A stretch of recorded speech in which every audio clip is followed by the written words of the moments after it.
Bonjour Renaud. Bonjour Marco. Allez, nous allons ouvrir bien sûr cette revue de presse avec l'Inter qui revient sur les mesures adoptées par le gouvernement ivoirien pour faire face à la crise du coronavirus. Bonjour à tous. Plus de 3 mois après l'apparition du premier cas en Côte d'Ivoire, le confrère révèle comment le gouvernement combat le Covid-19. Dans l'article qu'il consacre à ce sujet, il passe au peigne fin toutes les actions concrètes posées par le gouvernement pour faire face à la pandémie, tant sur le plan sanitaire, social qu'économique. Et puis toujours lutte contre le coronavirus, le gouvernement, semble-t-il, continue de soulager les populations. Tout à fait, et parmi les actes forts posés par les autorités ivoiriennes pour accompagner les populations en cette période difficile, il y a celui relatif notamment au loyer pour les souscripteurs de logements sociaux de la SICOGI qui est suspendu pour 3 mois. L'annonce a été faite hier par le secrétaire d'État au logement. Selon Kofi Lataï, qui est cité par le Patriote, il n'y aura pas de poursuite contre les locataires en difficulté. Malgré la crise du coronavirus, le gouvernement tient ses engagements. C'est ce que nous dit un journal de la place. Il s'agit de l'expression. L'État de Côte d'Ivoire a décaissé plus de 139 milliards de francs CFA selon le confrère pour le paiement de la dette intérieure.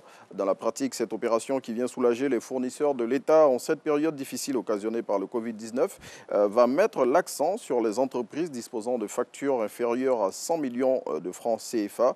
Cette formule, selon le confrère, a été adoptée afin de toucher le maximum d'entreprises, en particulier les PME et les TPE. Et puis, lever du coup-feu à l'intérieur du pays, mon très cher Renaud, l'intelligent d'Abidjan appelle à ne pas baisser la garde. Oui, attention à ce qui se passe. C'est la mise en garde que fait le confrère qui a réalisé un dossier dans des villes telles que Yamsokro, Boaké, Daloa, Agboville ou encore Toumaudi. À en croire le confrère, vu le non-respect des mesures barrières par les populations, si on y prend garde, les contaminations risquent de partir de plus belle à l'intérieur du pays. Absolument, parce que tout ce week-end-là, il y avait une soirée spéciale Covid dans une grande ville de la place avec un podium, dans un maquis, tout ça. Franchement, il faut faire attention, mesdames et messieurs, nous ne sommes pas encore sortis. On voit la lumière de loin, mais on n'a pas encore atteint la lumière. Donc, faisons attention. Reprise des cours à l'intérieur du pays, Renaud, des chefs d'établissement posent des conditions, c'est vrai ? Oui, et parmi ces conditions qui, selon eux, doivent être satisfaites avant la réouverture des écoles, on note notamment la désinfection des locaux des établissements scolaires ou encore la distribution de kits sanitaires.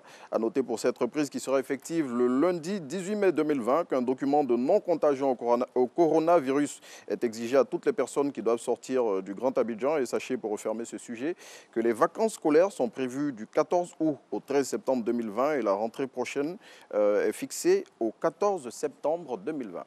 Okay. Alors dites-nous Renaud, c'est vrai on parle tellement de Covid, où nous en sommes par rapport à l'opération d'identification ? Eh bien, le ministre de l'administration du territoire et de la décentralisation donne des précisions sur cette opération qui est en cours actuellement. Et c'est dans Fraternité Matin que Sidiki Diakité dit tout sur cette opération spéciale pour l'obtention des actes de naissance et des certificats de nationalité. Dans cet entretien, monsieur le ministre évoque notamment les dispositions spéciales arrêtées en raison du Covid-19. Et puis, malheureusement, hein, Renaud, le feu fait encore des ravages du côté de Yopougon. Oui, et cette fois, c'est à la zone industrielle de Yopougon qu'un incendie a causé d'énormes dégâts hier. Selon le groupement des sapeurs-pompiers militaires qui est cité par l'Infodrome, c'est aux environs de 5h58 qu'un violent incendie s'est déclenché dans une société de fabrication de peinture. À en croire le confrère, c'est après 5 heures de lutte intense que les soldats du feu sont arrivés à bout de cet incendie qui était suivi de fortes explosions. Si aucune perte en vies humaines n'a été déclarée pour l'heure, les dégâts matériels, toujours selon le confrère, restent très important. C'est fini pour aujourd'hui? Yes. Merci beaucoup, mon très cher Renaud. Vous aimez la musique? Je sais que vous êtes un amoureux de